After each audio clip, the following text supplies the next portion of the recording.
అందరికీ నమస్కారం. నా పేరు Archana. Welcome to your stories. ఈరోజు కథ ప్రేమ మధురిమ. ఆకాశ పందిళ్ళు భూలోక సందళ్ళు శ్రీరస్తు పెళ్ళిళ్ళు శుభమస్తు నూరేళ్ళు. పచ్చని తోరణాలతో ఇల్లంతా రకరకాల రంగురంగుల పూలతో అలంకరించి భూతుల స్వర్గంలా తలపిస్తున్న ఇంటిని చూస్తుంటే మనసుతో పాటు కడుపు కూడా నిండిపోయింది దక్షితకి. తన కూతురు బ్రతుకు ఎలా అవుతుందో అన్న టెన్షన్ పడ్డ సూర్యప్రకాష్ ఇదంతా చూస్తుంటే అస్సలు నమ్మలేకపోతున్నాడు. అల్లుడి స్వయంగా ఇంటిని డెకరేట్ చేయించడం ఏంటి, ప్రతి ఖర్చు ఆయనే పెట్టుకోవడం ఏంటి, బంధాల విలువలు తెలియనివాడు ఇంతలా మారడం ఏంటి, ఇదంతా అసలు ఎలా సాధ్యమైంది? కళ, నిజమా అని ఆలోచనలో పడ్డాడు. ఏవండి, ఏం చేస్తున్నారు? మీ కూతుర్ని పెళ్లి కూతుర్ని చేయాలి రండి అంటూ సూర్యప్రకాష్ని తీసుకుని డెకరేట్ చేసిన ఇంటి వెనక పెరట్లోకి తీసుకెళ్ళింది సావిత్రి. అప్పటికే బంధువులు, ఊరి వాళ్ళు అందరూ రావడంతో అక్కడంతా చాలా సందడిగా మారిపోయింది. తల తిప్పి కూతుర్ని నవ్వుతూ చూశారు. పసుపు కలర్ చీరలో, పసుపు కలర్ ఆర్నమెంట్స్లో ఎల్లో కలర్ ముద్దబంతి పువ్వులా కనిపిస్తున్న తన కూతుర్ని దిష్టి పెట్టకుండా ఉండలేకపోయాడు. దగ్గరికెళ్ళి కూతురు తలనిమిరి నుదుటి మీద ముద్దు పెట్టి, నువ్వెంత సంతోషంగా ఉంటే నా మనసుకి చాలా హాయిగా ఉందమ్మా, నిండు నూరేళ్ళు ఇలాగే ఉండాలి అని తన చెంపలకి పసుపు రాసి అక్షింతలు వేసి ఆశీర్వదించాడు. థ్యాంక్ యూ నాన్న అంటూ తండ్రిని హత్తుకుంది. ఆ తండ్రి కూతుర్లని చూసి అక్కడున్న వాళ్ళందరూ అలాగే చూస్తూ ఉండిపోయారు. ఇక ముందుగా తల్లిదండ్రుల ఆశీర్వాదం తీసుకోవడంతో సావిత్రి దేవుని రమ్మని పిలిచింది. చెల్లిని ఆశీర్వదించడం కోసం నవ్వుతూ దగ్గరకొచ్చాడు. చెల్లి తలనిమిరి ఆర్ యూ హ్యాపీ అని అడిగాడు నవ్వుతూ. నేను హ్యాపీనే అన్నయ్య, నువ్వు అంటుంటే తలోపాడు నవ్వుతూ. ఇక అప్పుడే అక్కడికి వచ్చింది పర్ణిక. ఎయ్, నువ్వేంటే ఇక్కడ? అదేంటి బావా, ఏకలింగంగాడిలాగా ఒక్కడివే ఆశీర్వదించకూడదు, అందుకే నేను కూడా నీకు తోడుగా వచ్చాను. ఏంటే వచ్చేది? నన్నే ఏకలింగమంటావా? మూసుకొని ఇక్కడ నుండి దొబ్బేయ్. నేను వెళ్ళను. మనిద్దరం కలిసి సిరికి పసుపు రాద్దాం. ఇంకో 4 రోజులు పోతే మనం కూడా భార్యాభర్తలం అవుతాం. అప్పుడు ఈ ఛాన్స్ దొరకదు. నా మాట కాదనకు బావా. ఏంటి, ఏదేదో ఊహించుకుంటున్నావు? ఏదేదో కాదు, నిజమే చెబుతున్నాను. ప్లీజ్ ప్లీజ్ అని బ్రతిలాడుతుంటే, రేయ్ ఏంట్రా అక్కడ గొడవ? ఏం లేదు డాడ్, లేట్ అవుతుంది, చాలామంది ఉన్నారు, కానివ్వండి అంటుంటే పర్ణికని షార్పుగా చూస్తూ ఇద్దరు కలిసి తనకి పసుపు రాసి ఆశీర్వదించి అతని పాకెట్లో ఉన్న బాక్స్ తీసి పర్ణిక చేతిలో పెట్టి, ఇంకెందుకు ఆలస్యం, పెట్టు అన్నాడు. ఆ మాత్రానికి తెగ సంబరపడిపోతూ బాక్స్ ఓపెన్ చేసి అందులో ఉన్న డైమండ్ రింగ్ తీసి దక్షిత వేలికి తొడిగింది. ఇక వాళ్ళిద్దరినీ అలా చూస్తున్న దక్షిత కళ్ళు చెమ్మి చేరితే పర్ణికని, దేవుని ఇద్దరిని కలిపి హత్తుకుంది డస్కి. అందరూ ఉన్నారు కానీ సుహాసిని మిస్ అయింది. కాస్త వెలితిగా అనిపించింది. నా దగ్గరే అందరూ ఉంటే బావ దగ్గర ఎవరూ లేరు కదా అని మనసుకి సర్ది చెప్పుకుంది. ఇక అక్కడున్న ముత్తైదువులంతా జంట జంటగా వచ్చి ఆశీర్వదించి వెళ్తుంటే ఇక్కడ కార్యక్రమం అయిపోయేసరికి నైట్ 9 అయింది. 9 గంటలకు పెద్ద పెద్ద డీజే సౌండ్లతో సంగీత్ ఏర్పాటు చేశారు. ఇక్కడ కట్ చేసి బాబు దగ్గర తేలుదాం.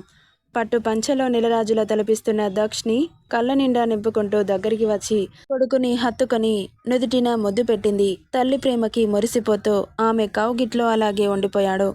ముందుగా సుహాసిని తన కొడుకుని మనస్ఫూర్తిగా ఆశీర్వదించి, నిండు నూరేళ్ళు పిల్లపాపలతో సంతోషంగా ఉండాలి నాన్న, నా ఆయుష్ కూడా పోసుకొని చల్లగా ఉండు అని దీవిస్తుంటే తన చెయ్యి పట్టుకొని 25 ఏళ్ళు మిస్ అయిన తల్లి ప్రేమని నాకు పంచకుండానే వెళ్ళిపోవాలనుకుంటున్నావా మామ్ అన్నాడు. కొడుకు మాటలకి కన్నీళ్లతో, లేదు నాన్న, అలా అస్సలు అనుకోవట్లేదు.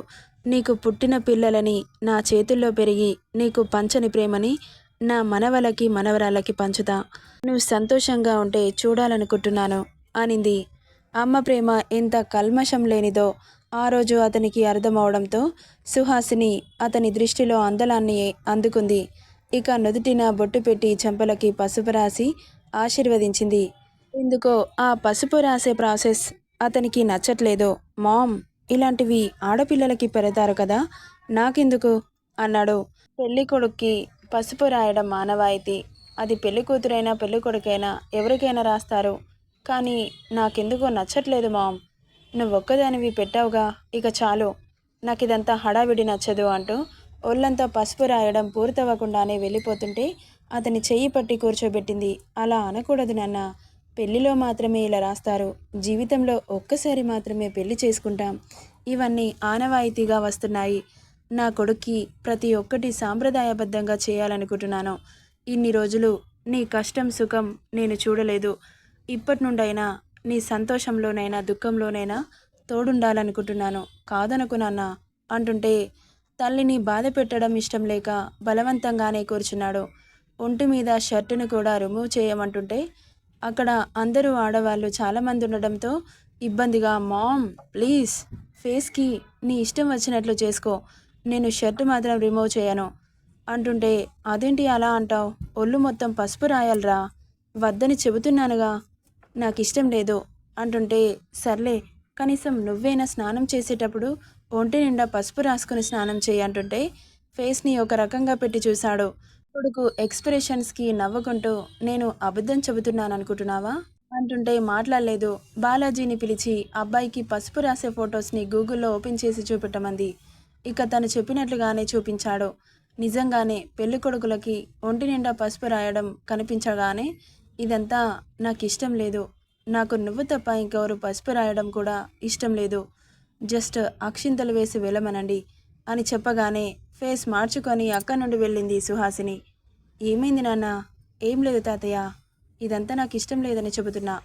పెళ్ళంటే ఇలాగే ఉంటుందిరా, వాళ్ళ సంతోషాన్ని కాదనకూడదు, నువ్విలా ఇంకెప్పుడు దొరకవు కదా అంటూ బల్దేవ్ గారు కూడా మనవడిని ఆశీర్వదించి బ్యాగ్లో నుండి బాక్స్ తీసి ప్లాటినం చైన్ మనవడి మెడలో వేయగానే, ఇవన్నీ ఎందుకు తాతయ్య, నా సంతోషం కోసం వేసుకోనన్నా అంటూ మనవడి పక్కన నిలబడి జీవితాంతం గుర్తుండిపోయేలా ఫొటోస్ దిగి గెస్ట్లని పలకరించడానికి వెళ్ళాడు. అదేంట్రా అమ్మని ఎలా బాధ పెట్టావు? రేయ్, ఆల్రెడీ అమ్మ ఆశీర్వదించింది, నాకు అది చాలు, ఇంకెవరి ఆశీర్వాదం అవసరం లేదు. అంతలా చేయించుకోవాలనిపిస్తే నా బదులు నిన్ను కూర్చోబెడతాను. ఎందుకులే, నాకంతా అదృష్టం ఉంటే నీకెందుకు సలహాలిస్తాను? ఏడ్చి చేస్తున్నావు కదా, ఆ అవకాశం తొందరలోనే వస్తుందిలే, డోంట్ వర్రీ అని చెప్పి, రేయ్ ఏంటి దూరం దూరం ఉంటున్నావు, ఉండాల్సిన టైంలో రుద్దుకుంటూ ఉంటావు, ఇప్పుడేమో దూరం నిలబడుతున్నావేంటి అంటుంటే, ఏమైందిరా కొత్తగా మాట్లాడుతున్నావు, మూసుకొని పక్కనుండి బే అన్నాడు దక్ష్. అతని మాటలకి నవ్వుతూ పక్కనే కూర్చున్నాడు బాలాజీ. ఇక అక్కడున్న వాళ్ళందరికీ జస్ట్ ఆశీర్వదించమని చెప్పింది సుహాసిని. కొడుకుని ఇబ్బంది పెట్టడం ఇష్టం లేక. ఇక ఈ కార్యక్రమాలన్నీ పూర్తవడంతో తన ఫ్రెండ్స్తో కాస్త జాలీగా ఎంజాయ్ చేయడానికి సంగీత్ ఏర్పాటు చేశాడు బాలాజీ. మన పెళ్లిలో కంటే ఫ్రెండ్ పెళ్లిలో ఎక్కువ ఎంజాయ్ చేస్తాం. సంగీత్ స్టార్ట్ అవడంతో వాళ్ళ ఫ్రెండ్స్తో పెద్దగా సౌండ్స్ పెట్టుకొని డ్యాన్స్ చేయడంలో చాలా బిజీ అయిపోయాడు బాలాజీ. చూస్తున్న బల్దేవ్ గారు, సుహాసిని, వచ్చిన చుట్టాలందరూ వాళ్ళ వేషాలకి బాగా నవ్వుకున్నారు. సైలెంట్గా కూర్చున్న దక్ష్ దగ్గరికి పరిగెత్తుకుంటూ వచ్చాడు బాలాజీ. తన ఫ్రెండ్స్ కూడా, రేయ్ నువ్వు కూడా మాతో పాటు జాయిన్ అవ్వాలి అంటూ చేయి పట్టి లాక్కుపోతుంటే, రేయ్ నాకివన్నీ నచ్చవు, మీరు వెళ్ళండి అని చెబుతున్నా వినిపించుకోకుండా అందరూ కలిసి దక్ష్ని ఎత్తుకెళ్ళిపోయారు. ఈ డ్యాన్స్ ఆన్ స్క్రీన్లోనే చూసాం, ఇప్పుడు ఆఫ్ స్క్రీన్లో చూడాల్సిందే అంటూ ఫోర్స్ చేస్తుంటే, ఇక తన ఫ్రెండ్స్ కోరిక మేరకు తన మూవీలోని ఒక సాంగ్కి డ్యాన్స్ చేశాడు Daksh with friends. Star hero పెళ్ళి అనగానే ఎగేసుకుని వచ్చారు మీడియా వాళ్ళంతా. ఒకరికంటే ఒకరెక్కువ అన్నట్లు లైవ్ టెలికాస్ట్ చేస్తున్నారు. అందరూ హ్యాపీగా దక్ష్ పెళ్లిని ఎంజాయ్ చేస్తుంటే, ఒకరు మాత్రం టెలికాస్ట్ అవుతున్న తన పెళ్లి సందడిని చూస్తూ కోపంతో రగిలిపోతున్నాడు. ఇక కొడుకు మనవడు తన ఫ్రెండ్ అంత సంతోషంగా ఎంజాయ్ చేయడం మొదటిసారి అవడంతో అటు సుహాసిని, బాలాజీ, బల్దేవ్ గారి ఆనందానికి అవధులు లేకుండా పోయాయి. ఇటు రంగమ్మ కూడా అతనికి ఊహ తెలిసినప్పటి నుండే దక్ష్ని చూస్తోంది. ఇంత సంతోషం ఎన్నడూ అతని లైఫ్లో చూడలేదు. ఎప్పుడు ఒక మరబొమ్మలాగా మాత్రమే బ్రతికాడు. మొదటిసారి అతనికి అన్ని ఫీలింగ్స్ ఉన్నాయి అని తెలిసింది. దక్షిత వచ్చిన తర్వాతే అతని జీవితం మారిపోయింది అని కూడా అర్థమైంది. ఆమె కళ్ళల్లో కూడా కన్నీళ్లు చేరాయి. బాలాజీ ఊరుకుంటాడా?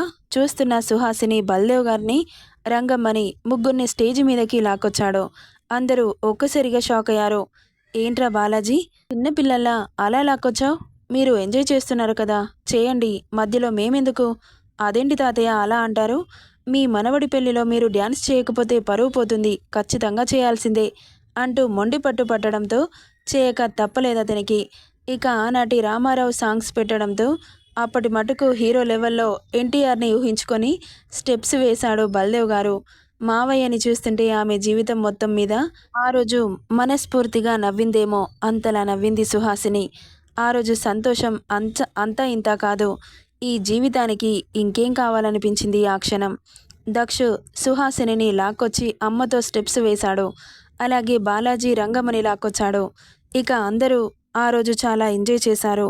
ఇక ఫంక్షన్ పూర్తయ్యేసరికి రాత్రి 12 గంటల సమయం కావడంతో సుహాసిని దక్షిని ఇంట్లోకి తీసుకొచ్చి, నువ్వు పడుకోనన్నా, వాళ్ళనేమన్నా చేసుకోనివ్వు, నీకు మాత్రం నిద్రుండాలి, లేకపోతే రేపు నీ ఫేస్లో ఉన్న గ్లో మొత్తం పోతుంది అంటూ కొడుక్కి ప్లేట్లో ఫుడ్ సర్వ్ చేసుకొని తీసుకొచ్చి తినిపించి ఆమె ఒడిలో పడుకోబెట్టుకుంది. మొదటిసారి తల్లి ఒడిలో పడుకున్నందుకు ఆకాశంలో తేలిపోతున్న ఫీలింగ్ అతనిలో. ఏంటి ఇంత అందంగా ఉంది ఈ అమ్మ ప్రేమ, అంత బాగుంటుందా అనిపించింది మనసుకు. అలా పడుకోగానే ఎప్పుడు నిద్రలోకి జారుకున్నాడో తెలీదు, ఒక మ్యాజిక్లా అనిపించింది. ఇక మార్నింగ్ కళ్ళు తెరిచేసరికి కూడా అలాగే సుహాసిని అదే పొజిషన్లో బెడ్ రెస్ట్కి వెనక్కి వాలి కనిపించడంతో చాలా ఆశ్చర్యం అనిపించింది. కొంచెం కూడా కదలకుండా కొడుక్కి ఇబ్బంది కలగకుండా అలా ఎలా అన్ని అవర్స్ కూర్చోగలిగింది అని పిచ్చ షాకింగ్లో ఉండిపోయాడు. నిన్న ఒక తల్లి పడ్డ ఆవేదన సడన్గా గుర్తొచ్చింది. ఈ చిన్నదానికి నేను ఇంతలా బాధపడుతున్నాను, మరి నేను పుట్టినప్పుడు మామ్ ఇంకింత బాధపడుండాలి. తన ప్రాణానికి తెగించి మరీ నాకు జన్మనిచ్చింది. ఈ తల్లి రుణాన్ని నేను ఇంకెలా తీర్చుకోవాలి అని తన తల్లి ఒడిలో నుండి లేచి సుహాసినికి డిస్టర్బ్ అవ్వకుండా తన కాళ్ళు మెల్లగా బెడ్ పైకి చేర్చి పడుకోబెట్టి అమ్మ కాళ్ళ దగ్గర కూర్చొని పాదాలపై ముద్దు పెట్టాడు. నన్ను క్షమించు మామ్, ఏ కొడుకు అనని మాటలని నిన్ను నేనన్నాను అని కాళ్ళకి దండం పెట్టాడు. కాళ్ళకి కొడుకు స్పర్శ తెలియగానే టక్కున కళ్ళు తెరిచి, బాబూ ఏంటి, ఏం చేస్తున్నావు నువ్వు, నా కాళ్ళు పట్టుకోవడం ఏంటి అంటూ గాబరాగా తనని దగ్గరికి తీసుకుంది. నైట్ నుండి కదలకుండా అలాగే కూర్చున్నావా మామ్, ఎందుకలా చేశావు, ఎంత ప్రాబ్లం అవుతుందో తెలుసా అంటూ కాస్త గట్టిగానే అరిచి, ఇప్పుడు పడుకో మామ్, ఇంకొక గంట తర్వాత లేదు గాని. అదేంటి నాన్న, ఈరోజు పెళ్ళి పెట్టుకొని ఇంకా పడుకోమంటావే, అసలే లేటుగా లేచాను. లేదు, చాలా పనులున్నాయి. నీకెందుకు మామ్, చూసుకోవడానికి మేడ్స్ ఉన్నారు, దగ్గరుండి చూసుకోవడానికి తాతయ్య రంగమ్మ బాలాజీ కూడా ఉన్నారు. నీ హెల్త్ ఇంకా సెట్ అవ్వలేదు, కాసేపు రెస్ట్ తీసుకో, నేను స్నానం చేసి వస్తాను అంటూ వెళ్తుంటే, అయ్యో అది కాదు నాన్న, నీకు నలుగు పెట్టాలి, నిన్నే పెట్టేశారు కదా మామ్, ఈరోజు కూడా నా చేతులతో నీకు స్నానం చేయించాలి, పద అంటూ కొడుకుని తీసుకొని వెళ్తుంటే, మామ్ ఏంటి నువ్వు, లేదు నేనే చేస్తాను, నువ్వు రెస్ట్ తీసుకోమని చెబుతున్నానుగా, లేదు ముందు నువ్వు కూర్చో అంటూ నలుగు పిండి పెట్టి కొడుకు ఒళ్ళంతా పూసి తన చేతులతో స్నానం చేయిస్తుంటే, మొదటిసారి అమ్మ చేతులతో స్నానం చేస్తున్న దక్ష జన్మ ధన్యమవ్వలేదా? ఇక తల్లి చేతులతో స్నానం చేయించి కొడుకుని పసివాడిగా ఉన్నప్పుడు ఎలాగో తన ఆశ నెరవేరలేదు. ఇప్పుడు తనకి నచ్చినట్లుగా పెళ్లి కొడుకుని చేస్తూ ఎంత ఆనందం పొందుతుందో ఆ తల్లి.